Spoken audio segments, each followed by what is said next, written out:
Deputy CM भट्टी विक्रमार्क ने मंत्री पोन्नम प्रभाकर के साथ तेलंगाना राज्य सचिवालय में वित्तीय वर्ष 2024 से 25 के वार्षिक बजट के लिए संबंधित अधिकारियों के साथ समीक्षा की। इस बैठक में वित्तीय विभाग के अधिकारी शामिल हुए। डिप्टी सीएम और वित्त मंत्री मल्लू भट्टी 2024 से 25 के वार्षिक बजट पर काम की मंत्री पोन्नम प्रभाकर के साथ अधिकारियों के साथ समीक्षा बैठक की गई।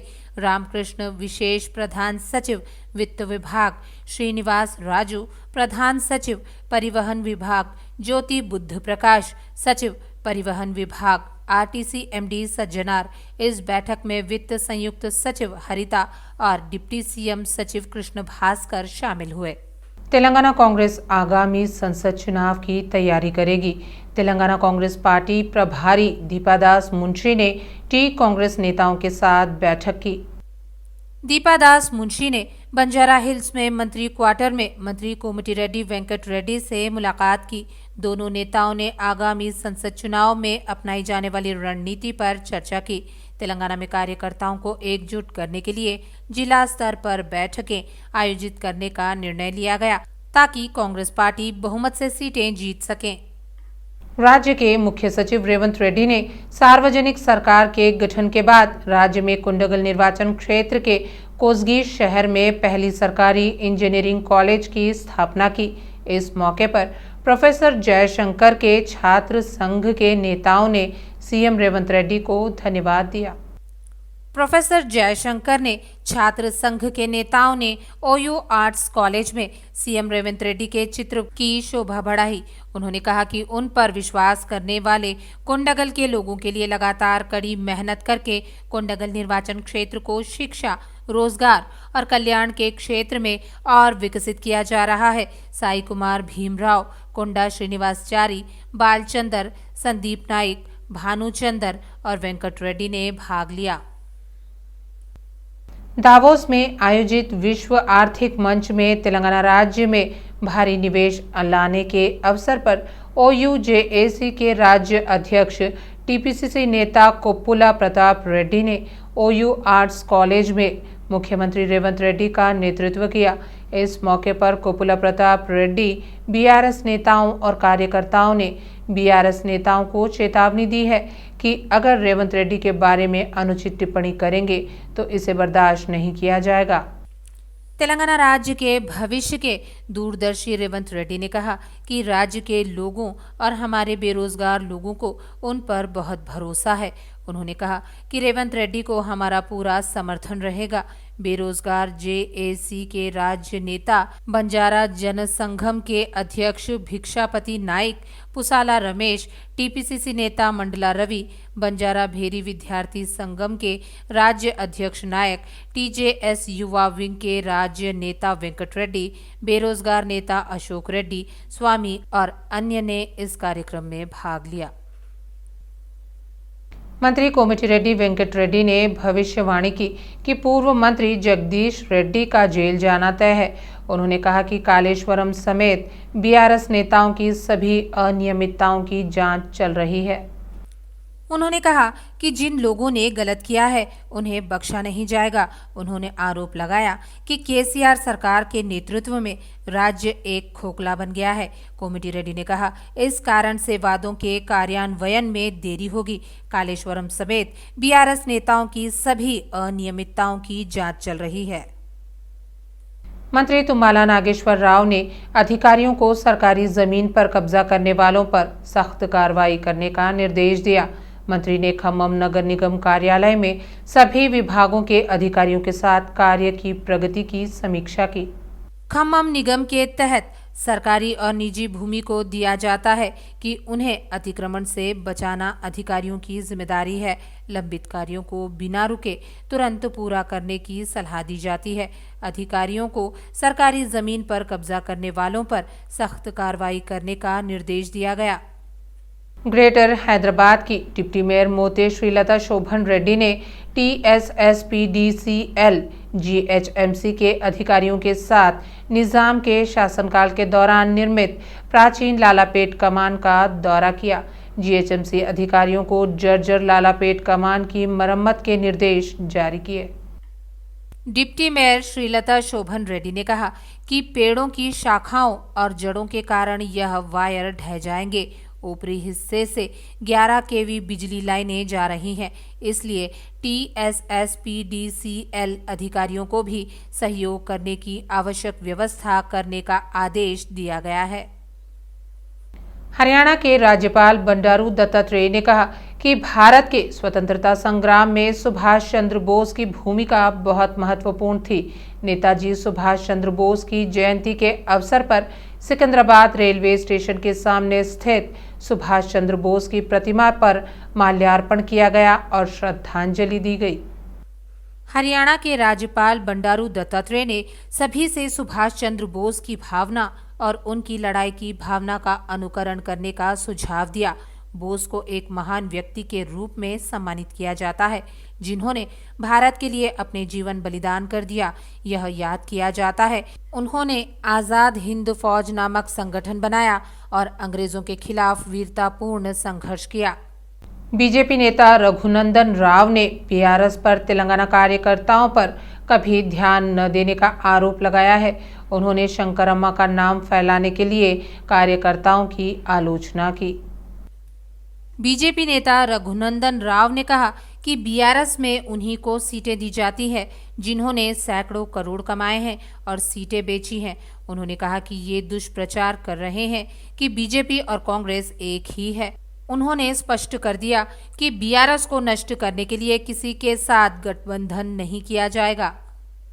AISB राज्य कमेटी के तत्वाधान में ओयू में नेताजी सुभाष चंद्र बोस की 128वीं जयंती कार्यक्रम का भव्य आयोजन किया गया। AISB के प्रदेश महासचिव हकीम नवीद ने सुभाष चंद्र बोस को श्रद्धांजलि दी। AISB राज्य समिति के महासचिव हकीम नवीद ने याद किया कि नेताजी ने भारत के स्वतंत्रता आंदोलन में अथक संघर्ष किया है। उन्होंने नेताजी सुभाष चंद्र बोस की सराहना करते हुए उन्हें महान नेता बताया, जिन्होंने ब्रिटिश शासकों को सत्ता से बेदखल किया और देश को आज़ादी दिलाई। उन्होंने कहा कि यह दुखद है कि राज्य सरकार ने आधिकारिक तौर पर नेताजी जयंती समारोह का आयोजन नहीं किया। यादाद्री भुवनागिरी जिला भुवनागिरी नगरपालिका अध्यक्ष और उपाध्यक्ष ने भी अविश्वास प्रस्ताव बैठक की। 35% सदस्यों में से 16 बीआरएस पार्षदों, 9 कांग्रेस पार्षदों और 6 भाजपा पार्षदों ने अविश्वास के पक्ष में मतदान किया। प्रस्ताव में सभापति, उपसभापति और 2 पार्षद अनुपस्थित रहे। पदेन मतदान के बिना कोई विश्वास पारित नहीं किया गया। इसके कांग्रेस इन नगरपालिकाओं में भी अपनी पकड़ बना लेगी। चेयरमैन और वाइस चेयरमैन के चुनाव के लिए जल्द ही अधिसूचना जारी की जाएगी। राज्य में अविश्वास प्रस्ताव चल रहा है। यादाद्री जिले के भुवनागिरी नगर निगम में बीआरएस के अध्यक्ष अंजनेयुलू और उपाध्यक्ष कृष्णैया के खिलाफ अविश्वास प्रस्ताव जीत लिया गया। भुवनागिरी में कुल 35 पार्षद और 1 पदेन सदस्य है, जबकि कुल 24 पार्षदों के हाथ उठाना पड़ रहा है। 16 बीआरएस असंतुष्ट पार्षदों के साथ विपक्ष के समर्थन से अविश्वास प्रस्ताव जीता गया। भले ही नगरपालिका अध्यक्ष और उपाध्यक्ष के पदों से 2 दिन पहले से भी कम समय पहले इस्तीफा दिया गया हो, लेकिन तकनीकी रूप से स्वीकृत नहीं होने के कारण अविश्वास अपरिहार्य था। नए लोगों को चुनने के लिए एक और तारीख तय की जाएगी। सूर्यापेट जिले के नरेडू-चरला नगरपालिका में चेयरमैन के खिलाफ कांग्रेस पार्टी के पार्षदों ने अविश्वास प्रस्ताव पेश किया है। आरडीओ जगदीश्वर रेड्डी ने बताया कि अविश्वास प्रस्ताव में 13 सदस्यों ने भाग लिया और उनका समर्थन किया।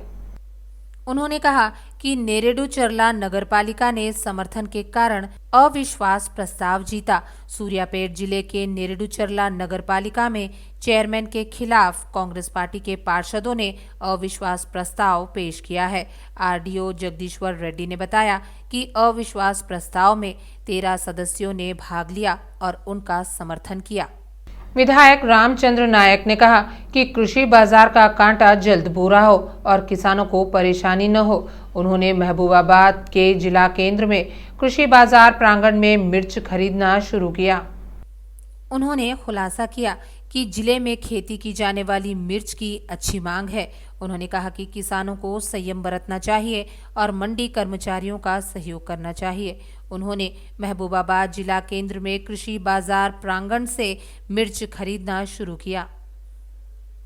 सरकारी सचेतक विधायक बिडला ऐलैया आलेरू ने यादाद्री भुवनागिरी जिला यादगिरी-गुट्टा नगरपालिका कार्यालय में यादगिरी-गुट्टा और नगरपालिकाओं के अधिकारियों के साथ एक समीक्षा बैठक की।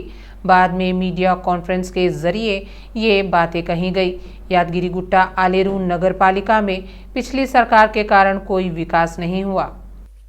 विधायक बिडला ऐलैया ने कहा कि पूर्व नगरपालिका मंत्री केटीआर ने यादगिरी-गुट्टा के विकास का दावा किया और नगरपालिका के लिए अपनी इमारतें बनाई। चुनाव से पहले आलेरू को 15 करोड़ और यादगिरी-गुट्टा को 25 करोड़ की मंजूरी कागज पर दी गई और हवा में छोड़ दी गई। मंत्री कोमटिरेड्डी वेंकट रेड्डी के साथ आयोजित समीक्षा बैठक में यादगिरी-गुट्टा के विकास से संबंधित विभिन्न संरचनाओं और समस्याओं पर चर्चा की गई। ऑटो को यादगिरी-गुट्टा तक जाने की अनुमति देने के लिए कदम उठाए जा रहे हैं। यादगिरी-गुट्टा आलेरू ने कहा कि नगर पालिका में फंड की कमी है। दोनों नगर पालिकाओं में हर माह की दूसरी तारीख को वेतन देने की दिशा में कदम उठाया जाएगा। उन्होंने कहा कि सीएम रेवंत रेड्डी दोनों नगर पालिकाओं के लिए धन के अनुदान पर ध्यान देंगे और धन के अनुदान के लिए बातचीत करेंगे। उन्होंने कहा कि नगर पालिकाएं विकास के लक्ष्य को लेकर कार्य करेंगी। Telangana council of higher education के चेयरमैन लिम्बाद्री ने कहा कि उस्मानिया यूनिवर्सिटी से पढ़े छात्र आज समाज में बड़े मुकाम पर है। एमबीए की पढ़ाई करने वाला छात्र बहुत ही अनुशासित होता है। उस्मानिया यूनिवर्सिटी में बिजनेस मैनेजमेंट विभाग के 50 साल पूरे होने के मौके पर स्वर्ण जयंती समारोह शुरू हो गया है। ये समारोह 2 दिनों तक आयोजित किया जाएगा। इस कार्यक्रम में मुख्य अतिथि के तौर पर Telangana board of higher education के चेयरमैन लिम्बाद्री मौजूद रहे। उनके साथ ओयू के कुलपति रविंद्र, एमबीए कॉलेज के प्रिंसिपल श्री रामुलु और अन्य ने भाग लिया। एमबीए कॉलेज के प्रिंसिपल श्री रामुलु ने कहा कि ओयू से पढ़ाई कर चुके एमबीए छात्र देश में हाई पैकेज ले रहे हैं। महिंद्रा यूनिवर्सिटी के वाइस चांसलर डॉक्टर याजुला मेडुरी ने कहा कि सिविल इंजीनियरिंग की शिक्षा बहुत लोकप्रिय है और नौकरी के अवसर अधिक हैं। महिंद्रा यूनिवर्सिटी ने सिविल इंजीनियरिंग कोर्स के लिए ऑस्ट्रेलिया की लैट्रोब यूनिवर्सिटी के साथ समझौता किया है। मेडुरी ने कहा कि सिविल इंजीनियरिंग पाठ्यक्रम में नामांकित छात्र को भारत में 2 साल और ऑस्ट्रेलिया में 2 साल का कोर्स पूरा करना होता है। 2 साल बाद ऑस्ट्रेलिया में इंटर्नशिप ट्रेनिंग होगी। लाट्रोब यूनिवर्सिटी के प्रोफेसर हसाम अबुल नागा ने कहा कि ऑस्ट्रेलिया में इस कोर्स के लिए कई अवसर होंगे। महिंद्रा यूनिवर्सिटी के प्रतिनिधियों ने कहा कि वे अगस्त 2024 में 30 छात्रों का एक बैच शुरू कर रहे हैं। एसीबी अधिकारियों ने रंगारेड्डी जिले शमशाबाद में निरीक्षण किया है। ग्राम पंचायत सचिव लक्ष्मी नरसिम्हा और बिल कलेक्टर नागराजू को एसीबी अधिकारियों ने 45,000 रुपए की रिश्वत लेते हुए रंगे हाथों पकड़ा है।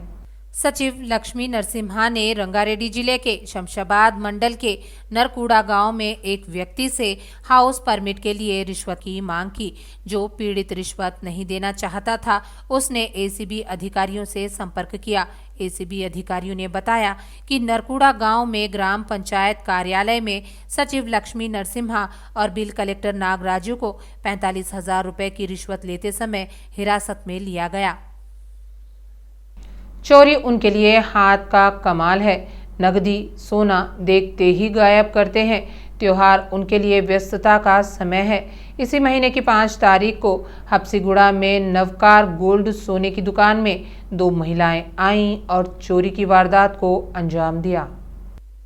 सोना खरीदने का झांसा देकर दुकान में लूट की घटना OUPS अंतर्गत हबसीगुड़ा में घटी। 2 महिलाएं एक सोने की दुकान में गईं। जब दुकान के कर्मचारियों ने सोना दिखाया तो उन्होंने 20 ग्राम सोना चुरा लिया। अनुमान है कि इसकी कीमत 1,50,000 के आसपास होगी। दुकान से निकलते ही महिलाओं को संदेह हुआ और पता चला कि सोने के आभूषण चोरी हो गए हैं। तुरंत सीसीटीवी फुटेज की जांच की गई तो पता चला कि महिलाओं ने चोरी की है। दुकान के मालिकों ने कहा कि उन्होंने चोरी के संबंध में ओयू पुलिस स्टेशन में शिकायत दर्ज कराई है। पुलिस मामले की छानबीन कर रही है।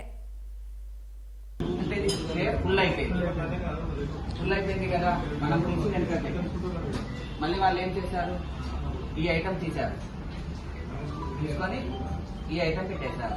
అలా 3 ట్రేస్ 3 సార్లు అంటే 3 ట్రేస్ అప్ అండ్ డౌన్ అటు ఇటు చేసేసి అది తీసుకొని వెళ్తారు. పెద్ద ఐటమ్ తీసుకొని राजस्व मंत्री पोंगुलेटी ने अपने परिवार के साथ सीएम रेवंत रेड्डी से मुलाकात की।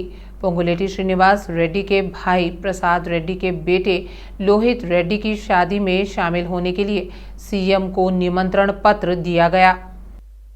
मंत्री पोंगुलेटी श्रीनिवास रेड्डी दंपति और पोंगुलेटी प्रसाद रेड्डी दंपति ने मिलकर सीएम को निमंत्रण पत्र दिया। उनसे विवाह समारोह में अनिवार्य रूप से शामिल होने को कहा।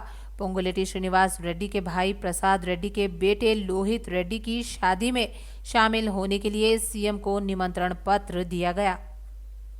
हैदराबाद के सरूर नगर इंडोर स्टेडियम में ताइक्वांडो प्रीमियर लीग प्रतियोगिता पुरस्कार वितरण समारोह में मंत्री कोमटिरेड्डी वेंकट रेड्डी ने मुख्य अतिथि के रूप में भाग लिया। बाद में उन्होंने ताइक्वांडो परिधानों में उनसे प्रतिस्पर्धा की। मंत्री ने प्रतियोगिता के विजेताओं को पुरस्कार दिए। उन्होंने हैदराबाद में पुरुष, महिला और मिश्रित martial art taekwondo premier league के आयोजन पर खुशी व्यक्त की। इस कार्यक्रम में कोरियाई ताइक्वांडो हस्तियों ने भाग लिया। चीन के शिनजियांग के दक्षिणी इलाके में जबरदस्त भूकंप आया है। रिक्टर स्केल पर इसकी तीव्रता 7.2 दर्ज की गई। National centre of seismology x ने घोषणा की कि भूकंप का केंद्र पृथ्वी की सतह से 80 किलोमीटर की गहराई पर पाया गया। हालांकि जान माल के किसी नुकसान की खबर नहीं है। नेशनल सेंटर ऑफ सीस्मोलॉजी ने कहा कि इस भीषण भूकंप के कारण भारत की राजधानी नई दिल्ली में भी भूकंप दर्ज किए गए। पता चला है कि भूकंप रात 11 बजे दर्ज किया गया था। 11 जनवरी को राजधानी दिल्ली क्षेत्र में भी भूकंप दर्ज किए गए थे, जब अफगानिस्तान में 6.1 तीव्रता का भूकंप आया था। भूकंप का केंद्र अफगानिस्तान की राजधानी काबुल से 241 किलोमीटर उत्तर पूर्व में स्थित था। इसके चलते पाकिस्तान में भी भूकंप दर्ज किए गए।